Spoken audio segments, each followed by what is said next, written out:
Good evening, everyone. So let's start class 9 Neutral Gravitation.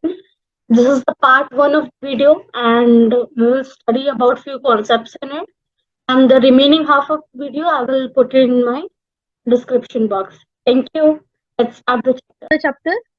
So in previous chapter, we have already read that Earth attracts all the things towards it through an unseen force of attraction. Okay, and this force of attraction is known as gravitation. हमने पहले पढ़ा था पहले वाले chapter में sorry कि जो अर्थ है वो चीजों को ऑब्जेक्ट्स को अपनी तरफ खींचती है। इसी अपनी तरफ खींचने की जो पावर है उसको हम क्या बोलते हैं, ग्रेविटेशनल फोर्स बोलते हैं। ठीक है, और ये अनसीन फोर्स है, हम we can feel it but हमें ये ऐसे नेकेड आई से नहीं दिखता है। ठीक है, this force of attraction is called the gravitational force or gravitational pull. You must have noticed that every time you know the object you throw the object upward, it reaches a certain height and then falls down the earth surface. ठीक है, जब भी तुम किसी भी चीज को ऊपर उछालते हो तुमने देखा होगा कि वो हमेशा नीचे ही आती है। ठीक है, और same thing happened with the Newton also. Newton के सिर पे सेब गिरा था। ठीक है, and that tickled his brain सोचने के लिए कि ये नीचे क्यों गिरा, ऊपर क्यों नहीं आया। ठीक है, अच्छा हुआ कि न्यूटन जो सर थे वो सेब के पेड़ के नीचे बैठे होते, तरबूज का पेड़ नहीं था, वैसे तरबूज का पेड़ होता नहीं है। Okay, so let's come to the book now. What your book says, NCERT book. Okay, it starts with the same concept that we have read, that we have learned that force is needed to change the speed of the direction. ठीक है, force के बारे में हमने पहले ही पढ़ा है previous chapter में। ठीक है, किसी ऑब्जेक्ट की डायरेक्शन चेंज करनी है, किसी ऑब्जेक्ट को मूव करना है, सो वी नीड फोर्स। ठीक है, if we throw something upward it will come down. ठीक है, this is because of gravity, force of gravity. ठीक है, Isaac Newton could grasp that some force is responsible for all these. ठीक है, जब Isaac Newton ने देखा कि सेब नीचे ही आ रहा है, ठीक है, तो उन्होंने ये सोचना शुरू किया कि क्यों कोई भी ऑब्जेक्ट है वो नीचे ही गिरता है। ठीक है, और अगर नीचे गिरता है और जो मून के अराउंड फोर्स है क्या वो सेम है या डिफरेंट फोर्स है। ठीक है, so we shall discuss the motion of the object under the influence of gravitational force on the earth. We shall study how the weight of the body varies from one place to the other place. We shall also discuss the conditions for object to float in the liquid. So इस chapter में हम ये सारी चीजें discuss करने वाले हैं। ठीक है, होता है क्यों कुछ भी इन द अर्थ। ठीक है, there is a science behind it. तो फर्स्ट इज ग्रेविटेशन। ग्रेविटेशन क्या है? फोर्स ऑफ अट्रैक्शन है जिसकी वजह से हर एक चीज जो है वो नीचे की तरफ आती है। ठीक है, न्यूटन जब ट्री के नीचे बैठे थे, एप्पल उनके सिर पे गिरा था, तब भी उन्होंने इस चीज के बारे में सोचा था। ठीक है, सी जो भी साइंटिस्ट है ना बेटा तुम्हारा, वो बहुत ही अच्छा ऑब्जर्वर होता है। ठीक है, वो बोलते कम है और एक्शन ज्यादा करते हैं। वो हर एक चीज को ऑब्जर्व करते हैं जो उनके अराउंड होती है। ठीक है, और यही साइंस है। What is science? Science is the study of truth that is happening around. ठीक है, तो इन सारी चीजों को होने के बाद उन्होंने एक आर्गुमेंट दिया। ठीक है, उन्होंने क्या आर्गुमेंट दिया बेटा कि हर एक पॉइंट पे जो ऑर्बिट है, ठीक है, मून का, ठीक है, वो मून अर्थ के अराउंड घूमता रहता है। ठीक है, मून जो है अर्थ के अराउंड घूमता रहता है। ठीक है, अगर अर्थ मून के ऊपर फोर्स अप्लाई कर रही है तो ये मून अर्थ के ऊपर गिर क्यों नहीं जाता। ठीक है, तो ये सारी चीजें थी जो उनके दिमाग में उनके चलती रहती थी। ठीक है, और उन्होंने जो ये आर्गुमेंट किया है इसकी वजह से हमें बहुत हेल्प भी मिली। ठीक है, क्या हेल्प मिली? हमें ये फिगर आउट हुआ कि जिस फोर्स की वजह से एप्पल नीचे आ रहा है उसी फोर्स की वजह से हमारी सेलेस्टियल बॉडीज भी एक दूसरे से बंधी हुई हैं। ठीक है, नेक्स्ट इज दिस एक्टिविटी। इस एक्टिविटी में उन्होंने बताया है कि मान लो ये सेंटर में जो बॉय है, ठीक है, ये इमेजिन कर लो अर्थ है, अर्थ का पुल है। ठीक है, और ये जो ये है, ठीक है, ये क्या है? मून है। ठीक है, तो बॉय ने सोचा, ठीक है, बॉय ने थ्रेड लिया, बांधा और उसको रोटेट करना शुरू किया। वो फोर्स कहाँ से अप्लाई कर रहा है? यहाँ से अप्लाई कर रहा है। ठीक है, और मून जो है वो ऐसे ही अर्थ के अराउंड घूमता रहता है। अगर ये बॉय यहाँ से अपना हाथ छोड़ दे तो क्या होगा, ये जो मून है ये परपेंडिकुलर डायरेक्शन में इधर मूव कर जाएगा। ठीक है, this is known as the tangent. ठीक है, ओके। सो इस एक्टिविटी से उन्होंने क्या ऑब्जर्व किया, the stone moves in a circular path with certain speed and changes direction at every point. अब तुम यहाँ पे देखो बेटा, स्टोन जो है, क्योंकि टेंजेंट कहाँ से होता है, परपेंडिकुलर ड्रॉ होता है, और तुम एक सर्कुलर पाथ से या एलिप्टिकल पाथ से मिलियंस ऑफ टेंजेंट ड्रॉ कर सकते हो, क्योंकि सर्कुलर और एलिप्टिकल पाथ में हर एक पॉइंट पे डायरेक्शन जो है वो चेंज होती है। ठीक है, इसका मतलब ये है कि जितने टाइम डायरेक्शन चेंज हो रही है उतने ही टाइम क्या हो रहा है, it involves the change in the velocity and acceleration. The force that causes the acceleration to keep the body moving along the circular path also acting towards the center. ठीक है, इसीलिए इस सर्कुलर पाथ पे हर एक point पे ऐसा force act कर रहा है जो हर एक पॉइंट पे इस ऑब्जेक्ट को अंदर की तरफ खींच रहा है, जिसकी वजह से इसका पाथ जो है वो सर्कुलर है। ठीक है, इसी वजह से पाथ जो है सर्कुलर है। ठीक है, ये देखो, इसको टेंजेंट बोलते हैं बेटा, तुमने मैथ्स में पढ़ा होगा। ठीक है, जब भी तुम किसी सर्कुलर पाथ से एक परपेंडिकुलर ड्रॉ कर दो उसको टेंजेंट बोलते हैं। अब ये जो फोर्स सेंटर से किसी चीज को अपनी तरफ बराबर खींच रहा है इसको हम बोलते हैं बेटा सेंट्रीपिटल फोर्स।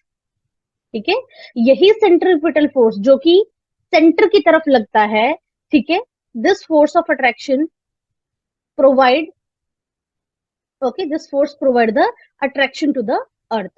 ठीक है, if there were no such force then moon would pursue a uniform straight line motion. अगर ये अट्रैक्शन का फोर्स नहीं होगा तो मून तुम्हारा सीधा चलेगा बेटा, सर्कुलर पाथ में नहीं चलेगा। ठीक है, it is seen that falling apple is attached towards the attracted towards the earth. ठीक है, एप्पल जो है वो अर्थ की तरफ अट्रैक्टेड होता है। Does the Apple attract the earth, but क्या एप्पल भी अर्थ को अट्रैक्ट करता है? आंसर है yes, it is attracting. But ऐसा क्यों होता है कि सिर्फ एप्पल ही अर्थ पे गिर रहा है बट अर्थ एप्पल पे नहीं गिरती है? सेम क्वेश्चन एग्जाम में भी पूछा जा सकता है बेटा। हमने पढ़ा है force is equal to mass into acceleration. ठीक है, तो एक्सेलरेशन किसके बराबर हो जाएगा? Force upon mass. अब ये देखो, ये इनवर्सली प्रोपोर्शनल है। ठीक है, मास अगर ज्यादा हुआ एक्सेलरेशन भी बढ़ जाएगी, बढ़ जाएगी या कम हो जाएगी? इनवर्सली प्रोपोर्शनल है, एक बढ़ेगा तो एक कम हो जाएगा। डायरेक्टली प्रोपोर्शनल, एक्सेलरेशन ज्यादा फोर्स भी ज्यादा, ये डायरेक्टली प्रोपोर्शनल है, ये उल्टा होगा बेटा। ठीक है, अगर मास ज्यादा हुआ तो एक्सेलरेशन कम होगा, इनवर्सली प्रोपोर्शनल। ठीक है, क्योंकि एप्पल का जो मास है वो अर्थ के मास के कंपैरिजन में नेग्लिजिबल है, दैट्स व्हाई एप्पल के ऊपर अर्थ नहीं गिरती है। ठीक है, and according to third law of motion the apple does attract the earth. हमने पढ़ा है थर्ड लॉ ऑफ मोशन में भी कि action and reaction both are equal and opposite, तो दोनों एक दूसरे को अट्रैक्ट कर रहे हैं, बट क्योंकि मास of the Apple is negligible इसीलिए अर्थ जो है वो एप्पल को अपने ऊपर अट्रैक्ट करती है और एप्पल अर्थ के ऊपर गिरता है, अपोजिट नहीं होता है।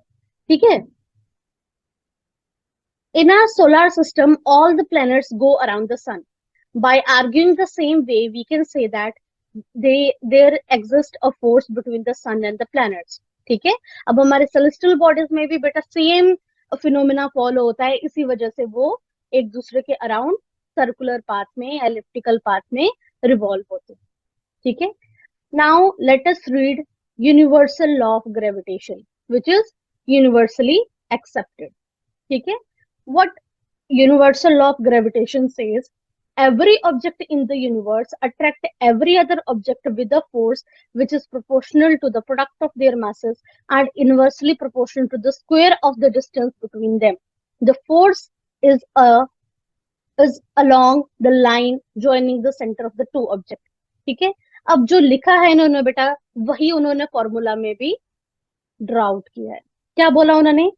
That universal law of gravitation, what it says, force is equal to product of masses of two bodies and square of the distance between them.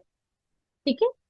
So suppose if this body M, it's larger, so we have written it capital M. The mass of this object we have written, or the celestial body we have written M. और ये दूसरा object का मास हमने small m से represent किया. ठीक है?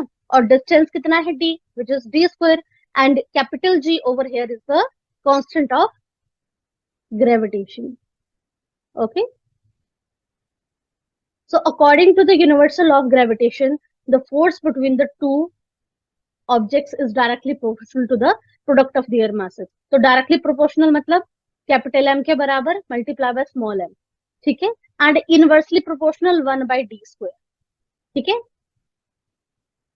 And equal to करने के बाद हमें पता है जब भी हम इनवर्सली प्रोपोर्शनल को इक्वल टू करते हैं तो हमें कांस्टेंट लगाना पड़ता है. So this is constant of gravity. ठीक है? Gravitational constant.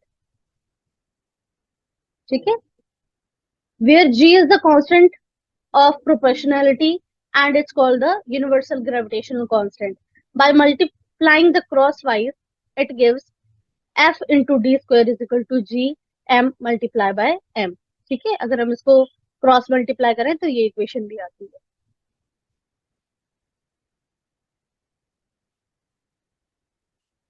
ठीक है? ये देखो, अभी देखो. ठीक है? Gravity is equal to force D square multiply by m into m. ठीक है? अब यहां से हम ऐसा यूनिट भी निकाल सकते हैं बेटा. ठीक है? फोर्स का ऐसा यूनिट क्या है बताओ कमेंट बॉक्स में जल्दी. फोर्स का ऐसा यूनिट जल्दी बताओ कमेंट में. हरी आप.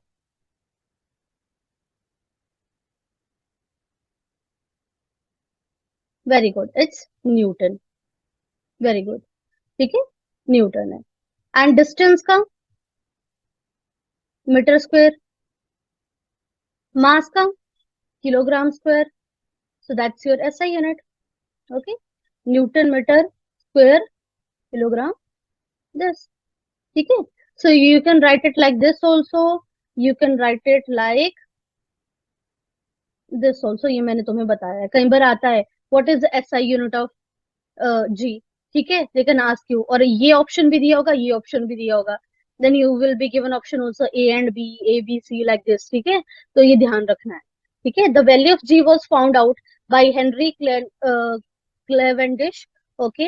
इन 1731 and 1810 using the sensitive balance. ठीक है? उन्होंने फाइंड आउट की थी. ठीक है? जी की value 6.673 multiply by 10⁻11 newton metre square kilogram square. ठीक है? Okay, we know that there exists a force of attraction between two objects. Okay, compute the value of this force. You can find, okay, your friend sitting close by. Conclude how do you not experience this force. ठीक है? अब ये क्या बोल रहा है बेटा, हमें पता है कि हर एक बॉडी एक दूसरे पे फोर्स ऑफ अट्रैक्शन अप्लाई करती है. तो ऐसा क्यों नहीं है जो तुम्हारे कमरे में सामान रखा हुआ है या तुम्हारा फ्रेंड नेक्स्ट टू यू बैठा हुआ है, ठीक है, तुम दोनों चिपक क्यों नहीं जाते हो? क्योंकि फोर्स ऑफ अट्रैक्शन है. ठीक है? ये पेन इस टैबलेट से क्यों नहीं चिपक जाता है? ठीक है? क्योंकि फोर्स ऑफ अट्रैक्शन हर एक ऑब्जेक्ट दूसरे ऑब्जेक्ट पे क्या कर रहा है? फोर्स अप्लाई कर रहा है. ठीक है? ऐसा इसीलिए नहीं होता है क्योंकि हम सबके ऊपर जो सुप्रीम फोर्स एक्सर्ट हो रहा है वो है फोर्स ऑफ ग्रेविटी. इसी वजह से चीजें एक दूसरे के साथ क्लम्प नहीं होती हैं, because of force of gravitation. ठीक है? अगर ग्रेविटी हट जाएगी देन थिंग्स विल क्लम्प. ठीक है? अब देखो इसी की बेसिस पे हमारे पास यहाँ पे न्यूमेरिकल है बेटा. The mass of the earth is 6 into 10⁻24 kilogram and that of the moon is 7.4 10⁻22 kilogram. If the distance between the earth and the moon is 3.84 into 10⁵ kilometer, calculate the force exerted by the earth on the moon. Mass of the earth हमें पता है, mass of the moon also given. ठीक है? distance between the earth and the moon. ठीक है? तो सबसे पहले तो हमने किलोमीटर को किस में कन्वर्ट किया? मीटर में कन्वर्ट किया. जी की वैल्यू लिखी, that we already know. Already हमें साइंटिस्ट ने कैलकुलेट करके दी है. ठीक है? जब भी न्यूमेरिकल आए जो भी गिवन है उसको सबसे पहले लिखो. ठीक है? We already know F is equal to G capital M multiply by small M divided by D square, value put on की और कैलकुलेट करने के बाद हमारे पास आ गया आंसर 2.02 मल्टीप्लाई बाय 10⁻20 न्यूटन। ठीक है, एसआई यूनिट एग्जाम में लगाना मत भूलना। ठीक है, next is importance of universal law of gravitation. बेटा छोटा सा कॉन्सेप्ट है और इम्पोर्टेंट भी है, कई बार क्वेश्चन आ जाता है एग्जाम में। The universal law of gravitation successfully explain several phenomena which were believed to be unconnected. ठीक है, the force that bind us to earth is what? Gravitation हमें अर्थ से बांध के रखता है। The motion of the moon around the earth किसकी वजह से होता है? ग्रेविटेशन की वजह से होता है। सेलेस्टियल बॉडी प्लैनेट्स हैं, सन के अराउंड किस वजह से घूमते हैं? ग्रेविटेशन की वजह से घूमते हैं। हाई टाइड्स और लो टाइड्स क्यों होती हैं? ठीक है, ज्वार भाटा जिसको हिंदी में बोलते हैं, समुद्र के किनारे बीच एरिया में जो लहरें उठती हैं, आगे आती हैं पीछे जाती हैं, ठीक है, वो क्यों होती हैं? वो भी ग्रेविटेशन की वजह से ही होती है। ठीक है, नेक्स्ट इज बेटा फ्री फॉल। अब ये फ्री फॉल क्या चीज है? फ्री फॉल उस कंडीशन को बोलते हैं बेटा जब कोई ऑब्जेक्ट अर्थ की ग्रेविटी को एस्केप कर लेता है। ठीक है, अर्थ की ग्रेविटी की एक रेंज है बेटा, इमेजिन कर लो 500 kilometre, just I am just giving a number. ठीक है, अगर कोई ऑब्जेक्ट इससे बाहर चला जाता है ना बेटा, तो वो कंटिन्यूसली अर्थ के अराउंड घूमता रहेगा और वो उसकी टेंडेंसी हमेशा होगी कि वो अर्थ पे गिरे, वो हमेशा अर्थ पे गिरना चाहेगा, स्टेबिलिटी चाहेगा। इस चीज को हम बोलते हैं फ्री फॉल कंडीशन। ठीक है, we have learned that earth attracts the objects towards it. ठीक है, जब भी तुमने किसी ऑब्जेक्ट को ऊपर फेंका और वो नीचे आएगा, वो नीचे आने का जो टाइम ड्यूरेशन है उसको हम फ्री फॉल ड्यूरेशन बोलते हैं। whenever object fall towards the earth under the force alone, we say that object is in free fall condition। ठीक है, और इवन तुम्हारे ये जो सैटेलाइट्स रहते हैं वो भी हमेशा फ्री फॉल कंडीशन में रहते हैं बेटा। अगर अर्थ का ग्रेविटी हिल गई, ठीक है, तो सारे के सारे सैटेलाइट्स अर्थ पे गिर जाएंगे। ठीक है, while falling there is no chance in the direction of the motion of the object, but due to the earth attraction there will be a change in the magnitude of the velocity. Any change in the velocity involve acceleration। ठीक है, wherever an object fall towards the earth and acceleration is involved। जब भी कोई चीज अर्थ की तरफ गिरेगी obviously acceleration तो होगी ही। ठीक है, ये एक्सेलरेशन ड्यू टू ग्रेविटी को हम बेटा कहते हैं स्मॉल जी। क्या बोलते हैं हम? Small G. ठीक है, एंड इसका एसआई यूनिट है मीटर सेकेंड स्क्वायर। ठीक है, we know that the second law of motion says that, क्या बोलता है second law of motion? Force is equal to, let me know in the chat box, Hari आप बताओ जल्दी।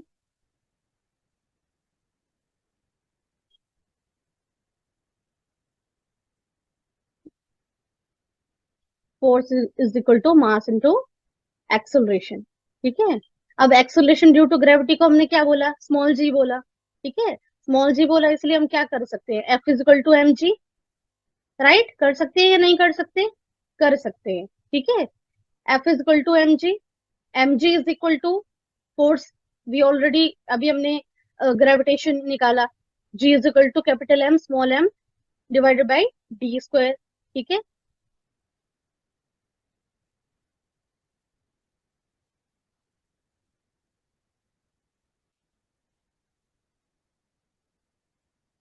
Okay, just a minute, okay okay, let's continue from the same thread। okay, so g is equal to small g is equal to capital G m divided by d square। ये भी हम इसको लिख सकते हैं एम जी को। ठीक है, क्योंकि m से m क्या हो जाएगा? कैंसल आउट हो जाएगा। ठीक है, सिंपल है। M G is equal to capital G m multiply by m divided by r square and g is equal to m divided by r square. The earth is not perfect sphere. Earth proper sphere नहीं है बेटा, अर्थ की जो shape है वो kind of elliptical ही है, proper spherical नहीं है। ठीक है, as the radius of the earth increases from the poles to the equator, the value of g become greater at the poles than the equator। ठीक है, ये बहुत ही इंपॉर्टेंट कॉन्सेप्ट है बेटा। ठीक है, कई बार ये क्वेश्चन आ जा सकता है। ठीक है, कि जो g की वैल्यू है वो वेरी क्यों करती है अर्थ पे? That is because of the reason क्योंकि अर्थ जो है वो परफेक्ट स्फीयर नहीं है। ठीक है, तो यहाँ का रीजन देखो और यहाँ का रीजन देखो। ठीक है, तो यहाँ पे ज्यादा पुल होगा। ठीक है, क्योंकि ये हमारा एरिया थोड़ा वाइड है। ठीक है, next is we can take g to be more or less constant near the earth, but for the objects far from the earth the acceleration due to gravitation force of earth is given in equation 10.7। अब ये हम देखते हैं क्या है। अब हमें calculate करना है बेटा वैल्यू ऑफ g। ठीक है, g की वैल्यू अभी हमने कैलकुलेट किया, that is equal to g capital M divided by r square radius. ठीक है, रेडियस ऑफ द अर्थ भी ले सकते हैं, रेडियस ऑफ द मून भी ले सकते हैं, डिपेंड करेगा कि हम जी किसका कैलकुलेट कर रहे हैं। ठीक है, सो 6 × 10⁻11 हमें पता है, that is the value of G. ठीक है, then 6 × 10⁻24 kilogram, that is the mass of the earth. अगर हमें मास ऑफ मून निकालना हो तो हम उसका लिखेंगे। ठीक है, divided by the radius and then we get the value of small G. ठीक है, एग्जाम में कई बार बेटा जी की वैल्यू और आउट ऑफ में 10 भी दी होती है, तब तो मैं 10 ही यूज की। So that's all for today students, this is the part 1 of the video. If you want to continue the chapter, kindly see second part also, in which I will be explaining you the motion of the object under the influence of gravitational force of the earth. See you in next session. Bye bye.